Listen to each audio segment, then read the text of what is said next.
Olá, 20 de dezembro de 2024, Laércio Comar no nosso resumo descomplicado do que foi notícia na semana, encerrando o ano, falta bem pouquinho. O grupo AD Monitor vem com fechamento próximo dos 25% em relação ao ano passado, com um crescimento considerável. A carteira de pedidos se mantendo igual ao que foi em dezembro do ano passado. Algumas empresas ainda com pedido para encerrar dezembro, faltando um pouquinho mais, algumas com pedido já para janeiro completo. Depende de empresa para empresa, qual foi a estratégia, qual foi o mercado de cada um. Mas o que nós temos de notícia até aqui? Começando já compartilhando com vocês aqui a tela, porque esse desespero com o dólar, o que está acontecendo, né? Bom, antes, vamos falar da parte boa. O que é a parte boa? Eu falei durante as várias reuniões que nós tivemos, e nos vídeos também, sobre a massa de rendimento. A quantidade de brasileiro trabalhando multiplicado por quanto eles recebem, ultimamente está em 327 bilhões. Nos últimos meses, esse crescimentozinho que vocês estão vendo aqui, esse pico gigante, foi o que fez com que o comércio esteja tão aquecido até aqui. Falamos, não foi endividamento, é grana que entrou mesmo. E este mês de dezembro, a Confederação Nacional do Comércio estima uma injeção de mais 125 bilhões. O que representa isso? São 38% a mais de grana circulando esse mês, daquilo que já vinha entrando, com a segunda parcela do 13º, tá? Só com o que está entrando. Por isso, nós já podemos esperar que vai se vender, dezembro vai estar todo mundo animado. Falar, para que se preocupa tanto com o dólar, preocupa tanto com a economia? Não está ruim, não. A economia está aquecida. Mais ou menos. Eu vou chegar lá. Assiste até o final. Te garanto que vale a pena. Outra notícia positiva, vamos chamar assim. O aumento do salário mínimo foi aprovado pelo Congresso. Aliás, antes disso, a informação do IBGE aqui: 60% dos brasileiros vivem com até um salário mínimo por mês. Notícia aqui, 6 de dezembro do ano passado. Mas não mudou muito de lá para cá. 60%. Por que eu puxei isso? Porque o salário mínimo, na teoria, e só na teoria, ele está tendo um aumento real. A Lei de Diretrizes Orçamentárias foi aprovada pelo Congresso, salário mínimo em 2025 deve ser de 1.502, foi para o presidente sancionar, deve ficar nos 1.502, se oscilar vai ser pouca coisa, não sei se o governo tem esse poder de alterar alguma coisa. 60% da população está nesse rendimento, então nós saímos de um salário em janeiro desse ano de 1.421, foi ao longo do ano inteiro, e começamos ano que vem com 1.502. Tá, se eu tenho 60% da população recebendo 5,7% a mais, que é mais do que a inflação, deveria ser uma informação positiva. Mas na prática, a situação é bem diferente. Como assim? O salário mínimo, um gráfico que eu sempre utilizo, transforma o salário mínimo em dólar. Quanto que o brasileiro recebe em dólar? Transforma o salário mínimo, porque o preço das coisas no mundo inteiro é dolarizado. O teu pãozinho está dolarizado, a camisa que você compra é dolarizada, o combustível da tua moto é dolarizado. E nós começamos o ano com 1.421 e dólar de 4,85. Então o brasileiro recebia em janeiro desse ano o equivalente a 293 dólares, corrigido aqui no dia 2 de janeiro, se não me engano. Foi o sexto maior salário mínimo em dólar dos últimos 50 anos.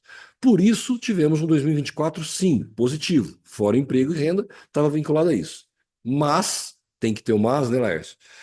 Esse aumento para 1.502, se o dólar ficasse em 6,10 para o mês que vem, e é aí que ninguém sabe para quanto vai, seria um salário mínimo em dólar, um salário mínimo real, de 246 dólares. Teríamos um salário, cairia de sexto maior desses últimos 52 anos para 14º maior. Cai bastante o ranking. Olha aqui, ó, cai um monte. É uma queda real de poder de consumo de 16%. Ou seja, o brasileiro, 60% do brasileiro recebe salário mínimo. Vai ter aumento do salário mínimo. Não, mas o preço das coisas sobe em dólar. E quando ele sobe em dólar, o poder de compra com isso vai ser perdido. O dólar, ele sempre vai refletir no preço, tá? Tudo que subir no mercado, ele vai refletir. Se você olha o aumento do governo até outubro lá, 4,7% de inflação. Subiu 5,7% é aumento real. Bom, o dólar subiu 6. Até aí, não ia ter muito problema até outubro.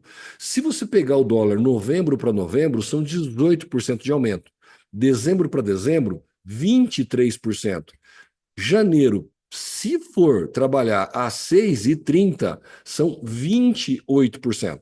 Veja, esse aumento de preço de novembro para novembro, de dezembro para dezembro, estamos falando em 20% a mais no preço das coisas, ele ainda não chegou para o consumidor. Por que não? Sobe o preço do insumo, sobe o preço lá nas fábricas, internacional, até isso ser processado em indústria, até chegar no comércio, até chegar no consumidor, vamos jogar uns 60 dias para isso.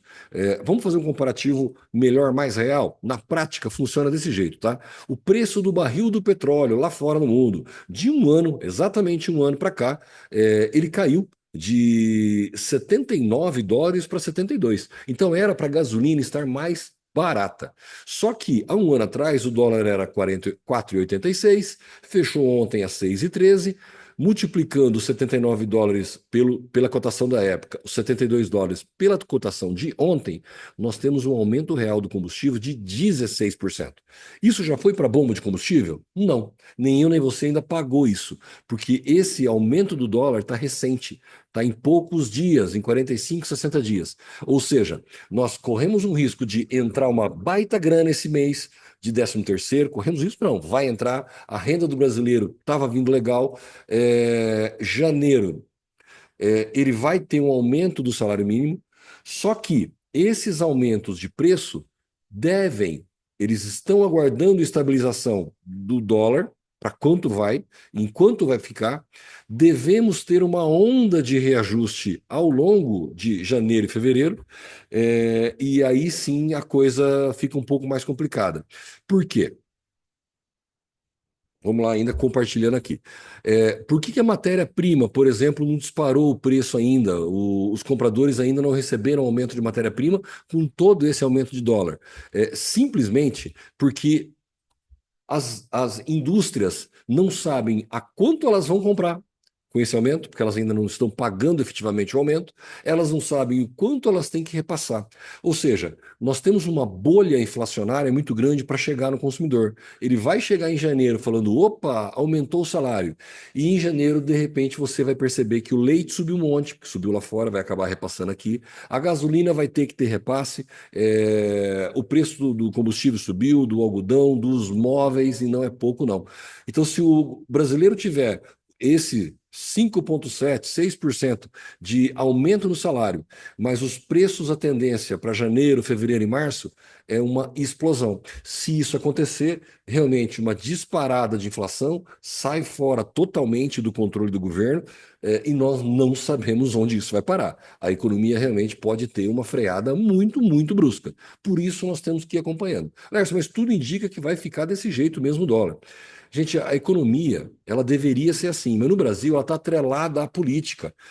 Qualquer problema que dá de saúde no presidente é como se os 200 milhões de brasileiros não valessem nada.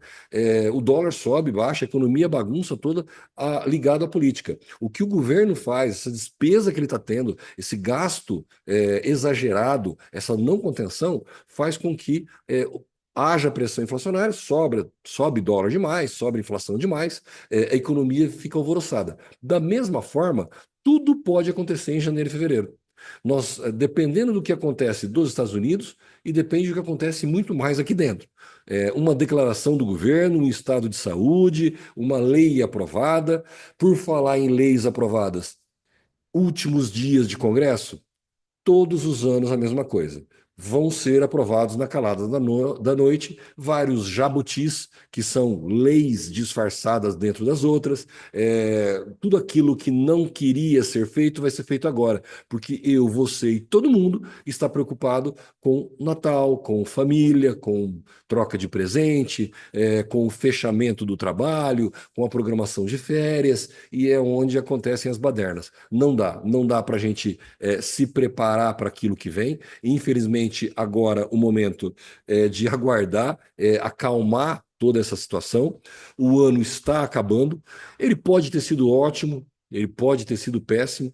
Eu tenho certeza que para muita gente foi um ano excelente. Para muita gente foi um ano ruim, não só financeiramente, não só do trabalho, nós temos toda uma questão familiar, nós temos questões de saúde, todos nós passamos um 2024 com nossas vitórias, com nossas derrotas, a vida é assim.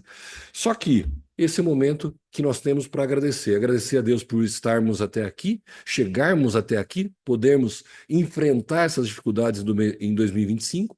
É hora da gente renovar a energia, não adianta ficar apavorado com o ano que vem. Nós não temos todo esse controle. O momento é de renovar mesmo, é de dar essa descansada, olhar para dentro de casa, olhar para nossos amigos e familiares e nos preparar para 2025 só a hora que passar o Réveillon.